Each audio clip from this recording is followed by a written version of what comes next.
bienvenidos a todos a estas jornadas de reflexión que ha preparado el Departamento Académico de Estudios Generales con el tema Violencia y Violencias en México. Para mí es un honor presentar esta conferencia inaugural dirigida por el maestro Arturo Peláez Gálvez, que nos va a hablar sobre el encuadre teórico y empírico de la violencia y las violencias en México.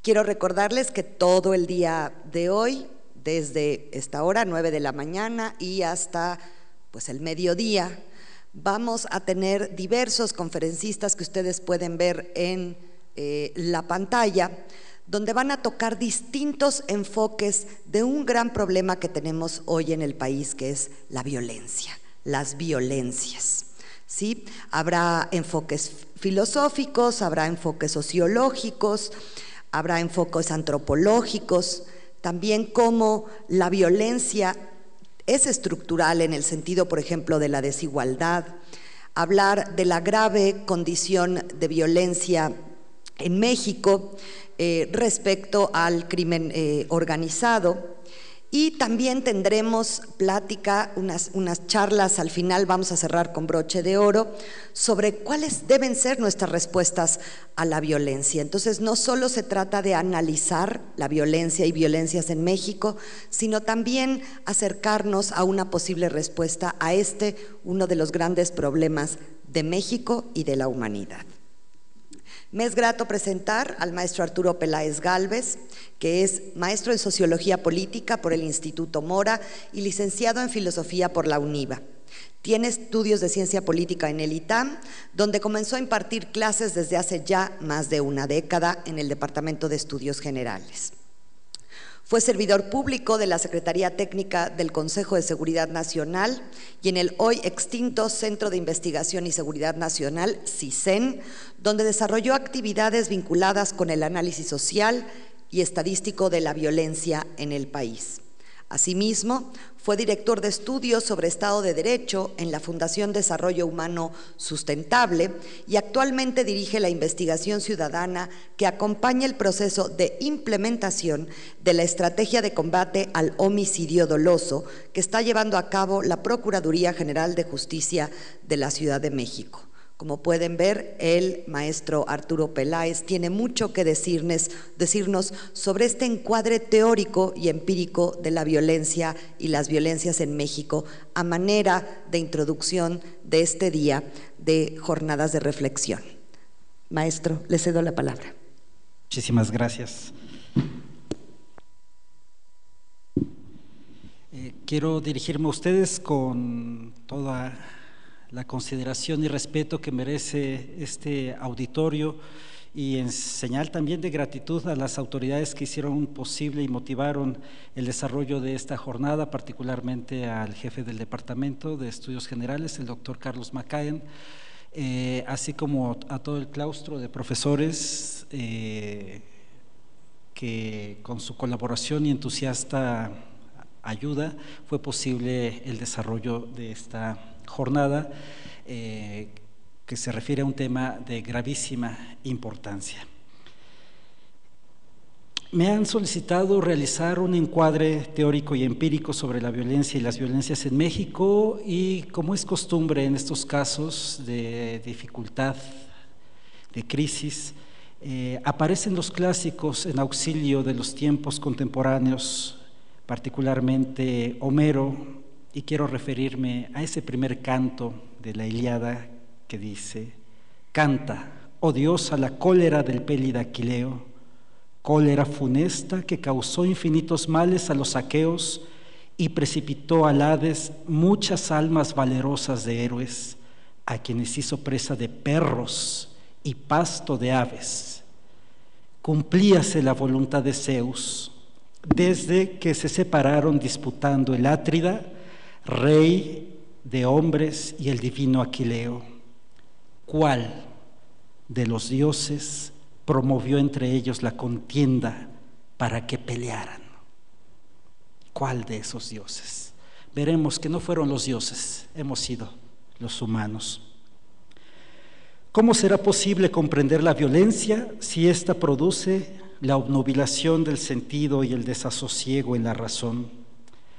Sentir la violencia y tratar de comprenderla presenta dificultades enormes en el orden cognoscitivo, pero también ético, pues queda exhibido el combate íntimo que asedia a la naturaleza humana en sus más complejos aspectos, pues nos hemos esforzado en construir nuestra autoestima como especie a partir del desarrollo de la inteligencia, pero al mismo tiempo hemos hecho uso de los más primitivos impulsos agresivos para poner en práctica los fines esclarecidos por aquella. La distinción típica que nuestros alumnos y alumnas conocen desde Ideas 1 acerca de la típica distinción entre los asuntos de la razón y las pulsiones agresivas ubica el problema de la violencia, me parece, en una cartografía simplificadora que bien podría esconder la oscura raíz del problema que nos congrega hoy como miembros de esta comunidad universitaria y como miembros de una sociedad herida y transgredida, pero también posiblemente transgresora y encubridora.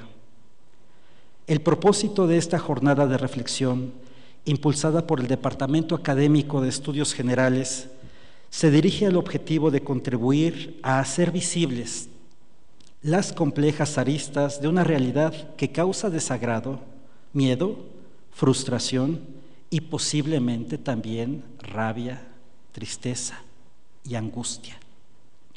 En efecto, la violencia es un tema de interés perenne para la reflexión porque desafía los alcances de la razón para fundamentar las condiciones sobre las que se ha de construir una sociedad en la que sea humanamente posible la vida. Pero en el orden práctico, la violencia pone delante del sujeto la desagradable sensación de reconocerse como quien la padece o como quien la ejerce, y al hacerse consciente de esta dualidad queda desnudada la realidad humana, tal cual es, noble y exquisita por sus alcances creadores en términos de desarrollo de instituciones, interpretaciones estéticas, producción de saberes y de orientaciones normativas de los quehaceres, pero también brutal y cruel por su capacidad para imponer sus deseos más nobles o más llanos por el ejercicio de la fuerza motriz, intelectual, política, cultural o económica en contra de otros, donde esos otros incluyen una lista despiadada de objetos que son considerados como tales por la pulsión de control y de dominio. Esa dualidad humana, anticipada por el Stagirita, hace del humano un ente situado entre la posibilidad de reducirse a la condición de una bestia o elevarse a la condición de un Dios, donde precisamente la posibilidad en sí misma de poderse comportar en dirección de cualquiera de esas dos metas lo hace propiamente humano, es decir, libre, pero no logra hacerlo sino en el plano de la vida social. Y el humano no será por consecuencia ni una bestia cuyos impulsos de muerte y vida están absolutamente determinados por los límites de su naturaleza, ni un Dios que pueda, aunque lo pretenda, superar los límites de su contingencia biológica, ni capaz de lograr la absoluta determinación sobre la materia. He aquí la problemática y hasta exasperante singularidad de la condición humana. Ni bestia, ni Dios, sino apto para elegirse sin lograrlo del todo, como animal atado a la determinación de sus instintos o como creador y por lo tanto divino. Es decir, el humano está impelido a elegir lo que quiere ser y a hacerse responsable del costo de pretenderlo. Así, la vida buena, definida por el apego a los ideales de perfección humana, prometida por los pensadores clásicos, ha sido desafiada a través de la relativamente breve marcha de la humanidad a través de los tiempos, y este desafío lo impulsa la violencia. La violencia, juzgada por algunos como partera de la historia, los alumnos de Ideas 3 saben a quién me refiero, y denostada por otros como el ápice de los ciudadanos del mundo que afanosamente construyen la sociedad a partir de la idolatría de sí mismos mediante el uso de la fuerza sobre los otros, diría el águila de Hipona. Esa violencia que sin lugar a dudas ha acompañado la marcha de la humanidad y los intentos de ésta para separarse del reino determinado del cosmos mediante la fuerza, es la misma violencia que pone en duda la viabilidad de la humanidad como género y de la sociedad como comunidad habitable por seres pretendidamente superiores. ¿Qué puede hacer el ciudadano del mundo cuando las expresiones de violencia se multiplican en número y se agudizan en gravedad? ¿Qué palabra puede ser pronunciada frente a la sordidez de un hecho violento que supera en horror al anterior? ¿Qué importa la validez de un argumento impecablemente construido para denostar la violencia cuando ésta se yergue con eficacia para reducir al silencio de la muerte a quien se opone a ella? ¿Qué explicación racional puede proponerse frente al imperio de la fuerza física de un proyectil que impone por la fuerza asesina un orden social bizarro basado en la ley de la fuerza y no en la fuerza de la razón? ¿Qué puede hacer el habitante de una estructura económica que privilegia la acumulación de ventajas y oportunidades a costa de los más elementales derechos de una masa incuantificable de personas a las que se les ha arrebatado la oportunidad de construir una vida ajustada a las exigencias de su dignidad? ¿Qué puede hacer el súbdito de la ley cuando ésta ha sido confeccionada para poner a salvo los intereses de quienes se han hecho del poder de gobernar los mercados y las instituciones políticas? Nada. Nada puede hacerse al respecto, dirá el espíritu determinado por el poder ajeno. Nada puede hacerse ni decirse cuando el poder detrás de la violencia ha logrado el cometido de anular la capacidad humana para gestarse a sí misma y procurar su existencia. Nada puede hacerse ni decirse cuando la violencia ha logrado destruir el último dique ante la desesperación y el conformismo con el actual sistema de cosas. Nada, absolutamente nada puede hacerse cuando además de la libertad, del patrimonio y de la vida, se ha perdido la esperanza. Nos proponemos en esta jornada matutina a retraernos unas horas del universo empírico de la violencia para fundamentar las condiciones de posibilidad que hagan viable la construcción de una respuesta a la violencia, sí, mediante la esperanza.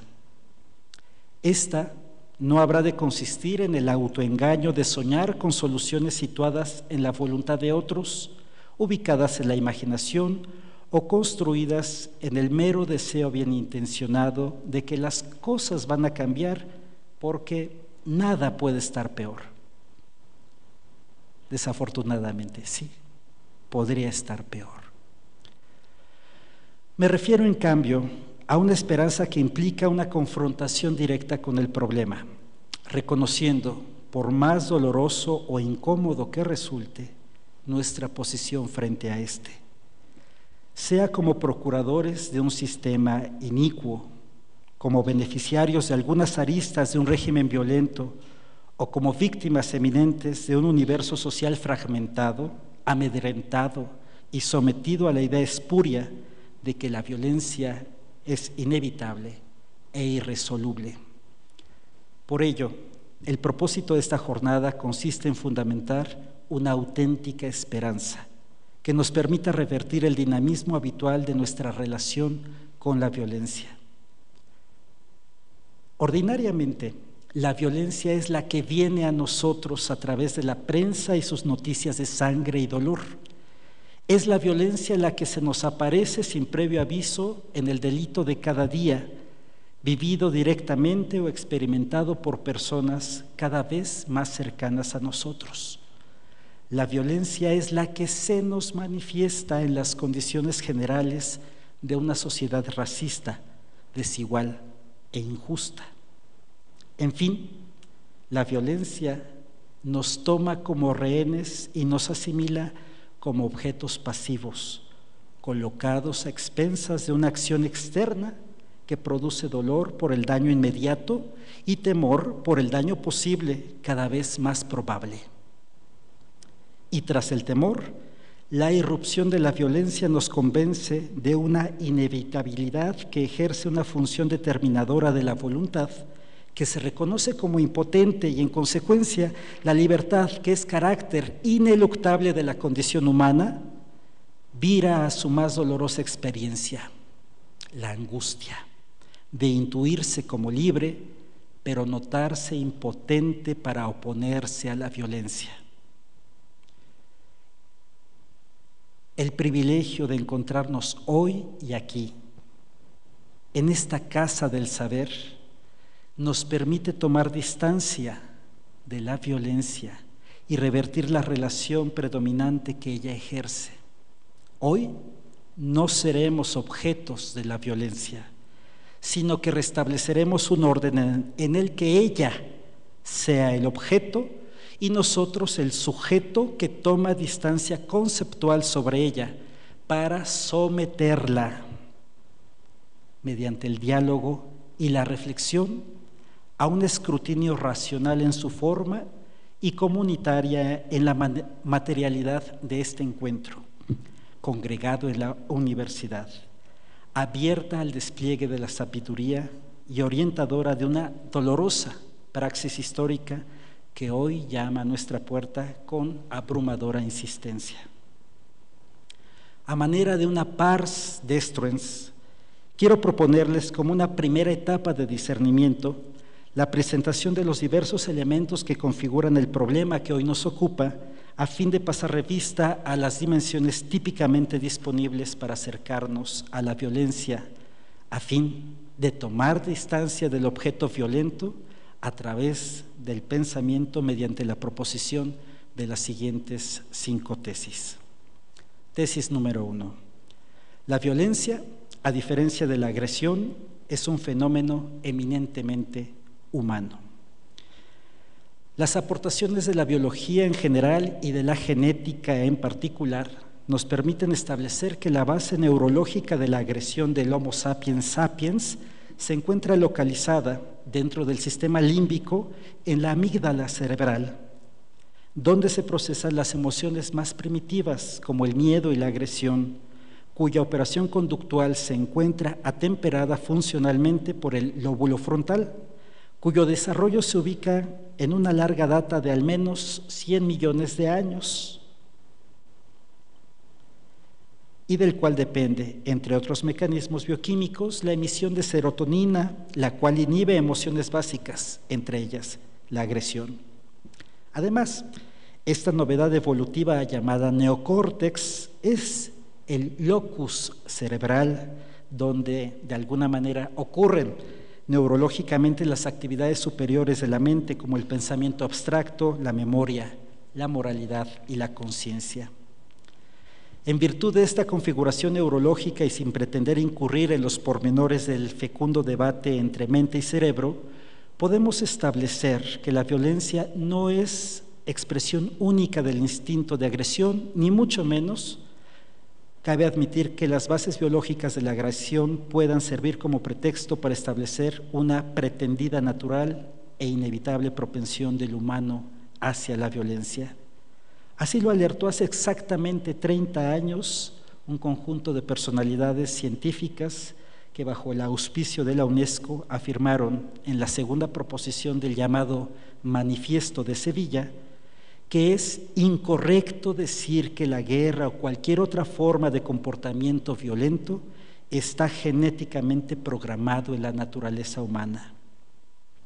En aquel pronunciamiento quedó establecido que la agresión, como pulsión, no actúa sola, sino en interacción con el conjunto de factores condicionantes derivados del orden neurológico superior de la corteza frontal, donde se genera el mundo de los conceptos, las normas, las prácticas sociales y los productos culturales, y que por consiguiente la violencia rebasa las explicaciones que la pudieran ubicar como una respuesta exclusivamente instintiva, sino que es un fenómeno posibilitado, sí, por una condición neurológica, pero fisiológicamente más desarrollada, que involucra también mecanismos de inhibición o desarrollo más evolucionados de aquellos de los que da cuenta la mera biología.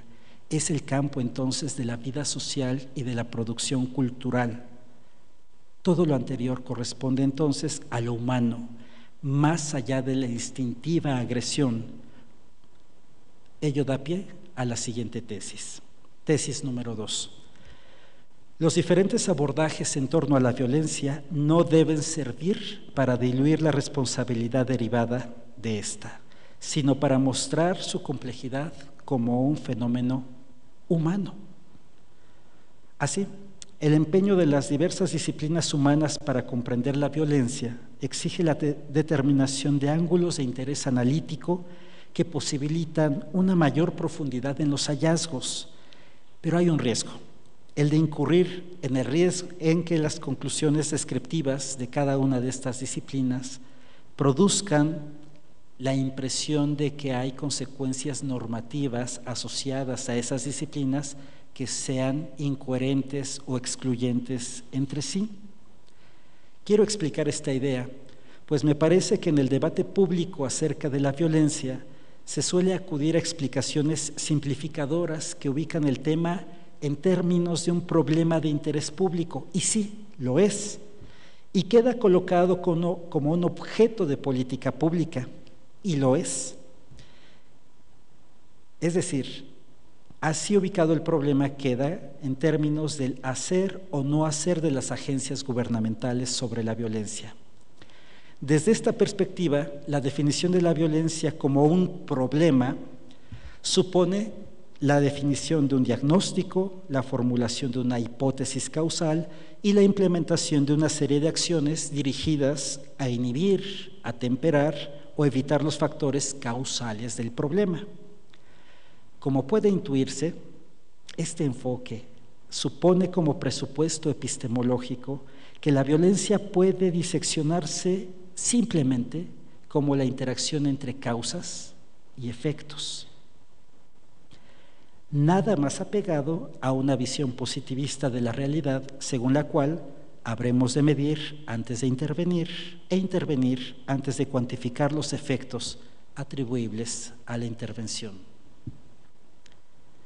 Los modelos que se han ensayado en nuestro país en los últimos años para afrontar la violencia desde esta óptica han acudido a ese paradigma que entiende la violencia como un problema de interés público para justificar las intervenciones públicas a partir del combate a la violencia, sea como expresión urgente de una inseguridad pública que debe operarse de inmediato mediante el uso de la fuerza punitiva del Estado contra los agentes productores de la violencia, o sea, como sucedió más recientemente, a través de una política pública que pretendió inhibir la violencia, ocultándola del debate público mientras se atendían reformas, decían, de gran calado, con resultados discutibles. Y más recientemente observamos un discurso dirigido a atender las denominadas causas estructurales de la violencia antes que a la expresión más inmediata de la misma, lo cual produce una suerte de redención declarada desde el orden público acerca de la responsabilidad personal de quien inflige la violencia. En cualquiera de estos enfoques se trasluce la atomización analítica de la violencia a partir de la responsabilidad atribuible a los actores de la misma. En el primer enfoque se habla de delincuentes. En el segundo, la responsabilidad simplemente se diluye en el silencio impuesto desde el poder. Y en la tercera, es la estructura económica la responsable de arrojar a la violencia al delincuente solitario u organizado, pero siempre compelido por la miseria y la falta de oportunidades.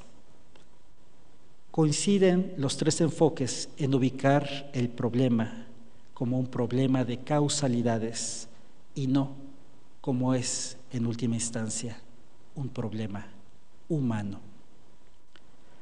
En auxilio de este déficit, la contribución de otras disciplinas ajenas a la toma de decisión para la producción de bienes y servicios públicos, es decir, el gobierno, abonan a una comprensión de la violencia desde ángulos desinteresados de la reputación política y, en cambio, centrados en la indagación de los factores poco disputados en el discurso político. Me refiero concretamente a las aportaciones que en la próxima mesa serán vertidas desde la antropología, la sociología y la filosofía para situar a la violencia desde la órbita del pensamiento. Mediante estas disciplinas podremos mirar la violencia como expresión de la cultura de nuestro tiempo, como síntoma de la fragilidad de nuestro actual proyecto societal y también como objeto de interés para la especulación racional, más allá de los contornos que nos impone el desconcertante mundo de la experiencia que nos relata la prensa cotidiana y que nos refrenda nuestra posición cotidiana frente a la violencia. Las contribuciones de la doctora Rosenberg, de la doctora Espinosa y de la doctora Dieterlen, que por cierto hará un esfuerzo prácticamente sobrehumano para poder acudir a esta cita académica, abundarán en la posibilidad de plantear coordenadas de análisis que sitúen a la violencia como un tema humano por las condiciones culturales y sociales que lo posibilitan, pero también como un tema crucial de la agenda humana por la capacidad, amigos, amigas, que aún tenemos de abordarlo filosóficamente, a fin de asumir que la violencia sí es un tema de acuciante actualidad, pero no solo por el número de muertos y muertas, pobres o víctimas que involucra, sino sobre todo porque desnuda las incoherencias del proyecto humano que supuestamente había alcanzado la mayoría de edad en el uso de la razón. Se trata, pues, del examen de la violencia más allá de ella misma. He aquí una razón adicional para la esperanza. Tercera tesis. La mímesis de la violencia con la normalidad de la vida. Me refiero a la violencia estructural. Situar a la violencia en el marco de relaciones interpersonales marcadas por el abuso y ejercido mediante cualquier tipo de fuerza permite un acercamiento elemental, pero no exhaustivo frente a la violencia. Detrás de cada episodio de violencia interpersonal podemos descifrar una serie de mecanismos de acción o reglas, escritas y no escritas, que también forman parte de la cerrada urdimbre de condiciones posibilitadoras y ejecutadoras de la violencia. Por ese propósito tendremos a las 11 de la mañana ocasión de reflexionar con la presencia del doctor Miguel del Castillo y de la maestra Sofía Ramírez sobre algunos de los abundantes escenarios productores de violencia contemporánea que rebasan la relación bidireccional entre alguien violento y una víctima de la violencia. La presentación que se hará en ese foro acerca de la desigualdad económica y la corrupción como escenarios de una violencia estructural nos permitirá mirar la manera en la que la distribución de ventajas y oportunidades es el desenlace agregado de decisiones individuales que privilegian el beneficio de pocos sobre el perjuicio de muchos, que son desposeídos de vivir en condiciones de igual dignidad. Y en el campo de la corrupción, a la que comúnmente se recubre bajo el manto protector de las estructuras que la facilitan, se podrá observar que esta no es innata o culturalmente determinada por el devenir de la historia mexicana, sino que la corrupción es el resultado, sí, de una arquitectura institucional, sí, de una permisión socialmente compartida, pero que siempre, siempre tiene detrás decisiones racionales de personas con capacidad de incidencia sobre la vida de otros. En consecuencia, la evidencia que nos mostrarán estos expertos convocados a esa mesa contribuirá a entender que esa clase de violencia estructural, lejos de diluir la responsabilidad de sus actores, la agrava por su potencial perverso para restringir la vida digna de sus víctimas, cuyo número e historia personal queda anonimizado en la colección de datos agregados sobre corrupción y desigualdad.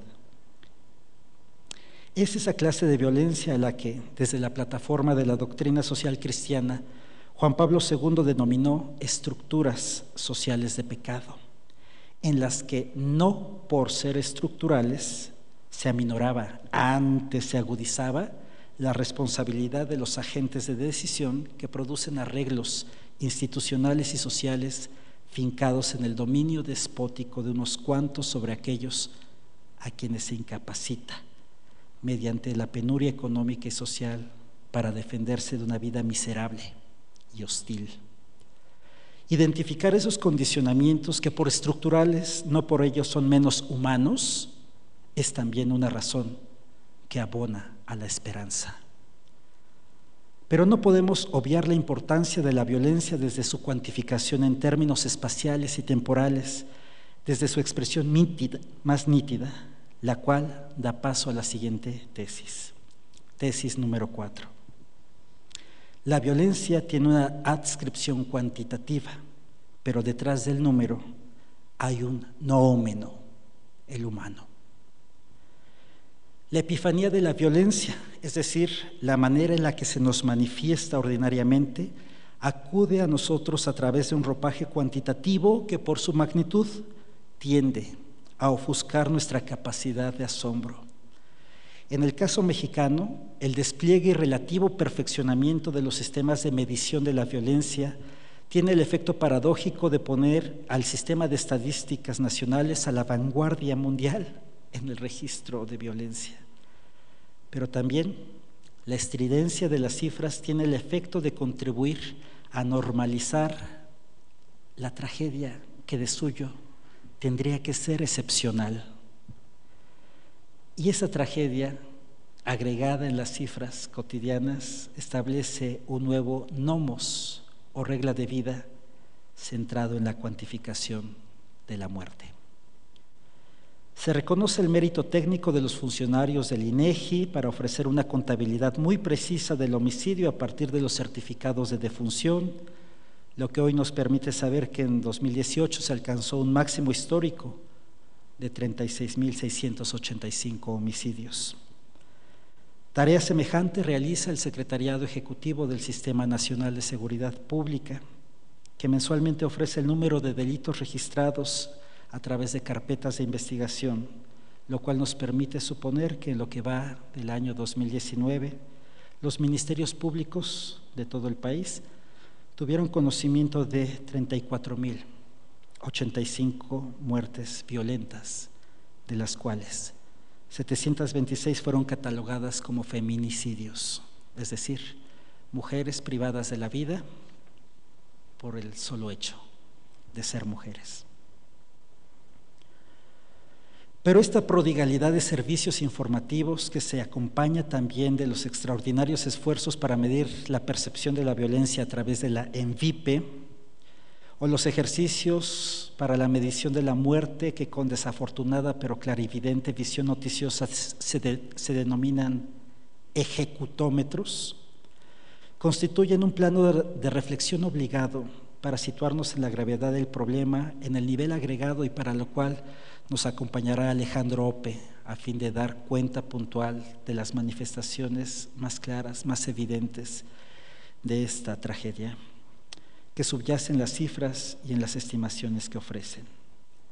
Quisiera preguntarles, ¿cuántos Sófocles se requieren para producir una catarsis terapéutica en torno a 34.085 vidas cegadas por la violencia. ¿Cuántos?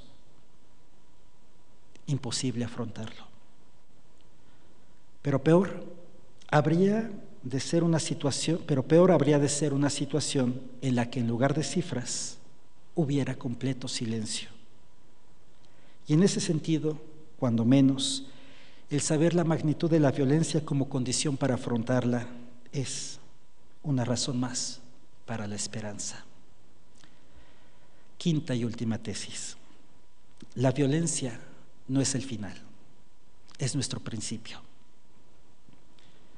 El reservorio de entusiasmos juveniles que para mí representa la universidad es uno de los frentes que aún queda para enfrentar, con el mismo espíritu heroico que nos heredó el mundo clásico, el escenario violento sobre el cual hoy somos llamados a tomar postura. He pretendido argumentar que a pesar de que los tiempos aciagos que hoy vivimos y en los que morimos, en estos tiempos la violencia no está determinada por una condición biológicamente compartida con las bestias, sino como eminente manifestación de la paradoja humana que sitúa al ser humano en el campo de la libertad y por consiguiente en el de la responsabilidad personal, aun cuando sus efectos sean escalables a una dimensión estructural y cuyas manifestaciones inmediatas se miden por el número de muertos y muertas, pero que finalmente la violencia es humana y como tal hemos de tratarla los humanos. En la mesa conclusiva de esta jornada, hacia las 13 horas, dos miembros de esta casa de estudios, la doctora Joyce y el doctor Vidal, un líder social, director del Observatorio Nacional Ciudadano, y una magistrada federal, Paula García Villegas, ofrecerán pistas concretas, igualmente tangibles acerca de los caminos que podemos asumir para desarticular el imperium de la violencia desde una consideración valiente, tenaz, libre y en suma, humana. Porque si bien la violencia nos suele acosar como discurso dominante del terror y del miedo, hoy tenemos la oportunidad de enfrentarla mediante lo único que no nos puede arrebatar: la posibilidad de inquirirla con la pregunta: ¿dónde? ¿Dónde está tu victoria mientras yo pueda cuestionarte? Sea ese nuestro principio de acción para reducirla desde nuestro propio y personal campo de posibilidades, para confrontarla con la mejor arma a nuestra disposición, la fuerza de la razón. Y sea ese el motivo de esta jornada de reflexión: la victoria de la esperanza sobre la violencia. Muchas gracias.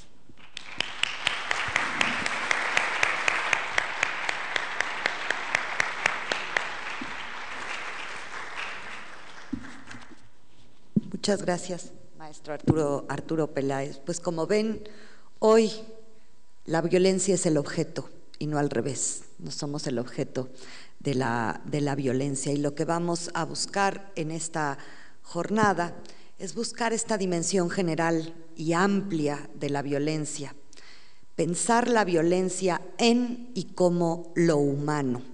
Eso se deriva de las 5 tesis que ha presentado el maestro Peláez. Primero, entenderla como algo del ser humano, no solo como una estadística, no solo como una política pública, que es el acercamiento que se ha tenido últimamente, donde se pierde su complejidad. Y entonces, por eso la violencia nos da la pauta, lo que usted hablaba como el principio para entenderla, para tomar postura y así tomar acción en contra de ella. Muchas gracias.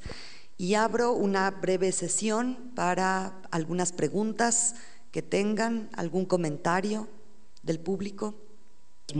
Para distinguir entre agresión como la pulsión instintiva fundamentalmente asociada a la secreción de testosterona, pero que esta agresión, que si bien es una pulsión que permite la sobrevivencia, que facilita procesos de reproducción y de interacción en seres biológicos menos evolucionados, en el caso de lo humano, la agresión no va sola.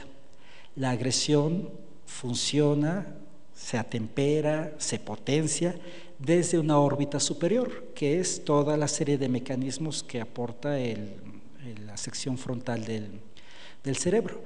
De tal manera que la agresión sí es animal, pero la violencia no. La violencia no se percibe, o los biólogos no están dispuestos a admitir que los animales sean violentos. Son agresivos como respuesta a un entorno, pero la violencia es la construcción social, cultural, históricamente situada en la que los humanos han procesado su instinto violento, pero colocado en una órbita social, cultural, prescriptiva, normativa, que lo hace un fenómeno humano.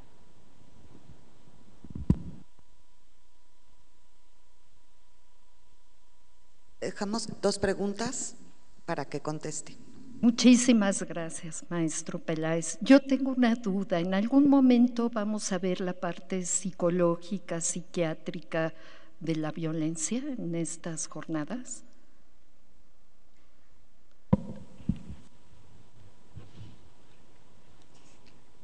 Y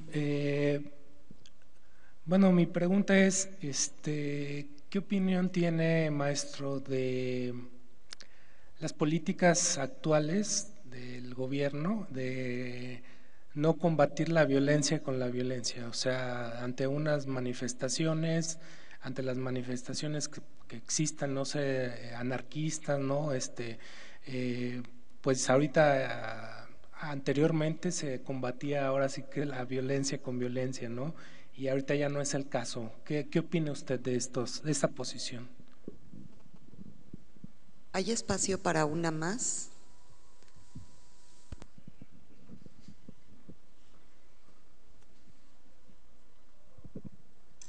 Buenos días. Usted mencionó algo con respecto a las universidades, a estas instituciones educativas que sirven o realizan su función de frente contra la violencia. ¿Qué opina usted con respecto de estas instituciones, como el caso que vivimos hace unos días en CEU, que en lugar de actuar como una defensa o una manera de inculcar en los alumnos cómo actuar frente a la violencia, que no actúan como tal, sino que al contrario, parece que fuera una materia más la agresión? ¿Qué opina usted con respecto a esto? Muy bien, muchas gracias. Desafortunadamente en esta ocasión no habrá espacio para dirigirnos explícitamente a las condiciones o a las bases psicológicas de la violencia. Será una primera aproximación que por razones de tiempo, y aún así logramos meter varios temas en una primera dosis que sin duda, maestra, será ocasión de posteriores aproximaciones. Enseguida, la tesis según la cual la violencia siempre produce violencia es polémica y tiene un mérito humano. Es el reconocimiento de la subordinación de la violencia a principios superiores: la concordia, la misericordia, la clemencia, la solidaridad, el perdón. Pero tiene un inconveniente, que la definición de estos altísimos valores humanos como contrapeso último a la violencia se pronuncian y se operan desde una órbita que es incoherente con el ejercicio y promoción de esos altísimos valores, y me refiero al ejercicio del poder público desde la definición de políticas e instituciones que tienen sobre sí la responsabilidad en su propio campo de cumplir la ley, no de disputar filosóficamente sobre la bondad o la malicia propia o ajena. Entonces, aquí lo que tenemos es me parece un desborde en la colocación de las líneas para intervenir sobre la violencia. La definición de políticas públicas obedece a criterios técnicos, prácticos, orientados claramente en la reputación política, en la renta política y en la producción de bienes públicos. La discusión, la explicación, la especulación sobre los valores esenciales que se oponen a la violencia, si bien no son incompatibles con la ejecución de la política pública, son principios inspiradores de la acción y a los cuales no podemos hacer responsables de la definición cotidiana de lo que se hace o no se hace sobre la violencia. Y relativo a la inquietud del compañero, me he referido a la universidad como casa del saber, como reservorio para producir una ventaja cualitativa sobre la violencia, que sin embargo no excluye que la universidad, como cualquier otra institución, también sea colonizada por la violencia. La violencia como realidad humana y social se establece en cualquiera de los escenarios que le sea posible. En la parte final de esta jornada incluso invocaremos explícitamente el esfuerzo que esta propia casa de estudios, que tampoco es ajena a la posibilidad de relaciones violentas, está haciendo para inhibirla y para desarticularla a través de un protocolo y otras medidas. Pero lo que quisiera subrayar es que aun cuando la universidad tiene esta ventaja para propiciar el diálogo, no es inmune a la violencia. Tendría que ser el primer escenario en el que se debatan las ideas y se construyan posibilidades de solución desde este universum de mentalidades, y que no hubiera más violencia que el esgrima mental, pero no es así.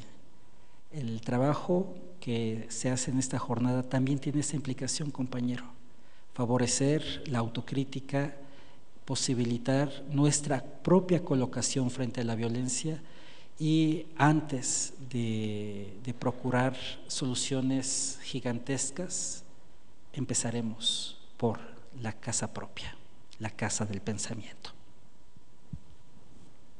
Pues muchas gracias. Con esto termina esta primera conferencia introductoria, que el maestro Peláez ya nos habló de todo lo que nos espera a lo largo de esta mañana, y para respetar, bueno, obviamente el orden y el horario, pues entonces les invito a que se queden, a que estén con nosotros lo que resta del día para pensar en lo humano de la violencia. Muchas gracias.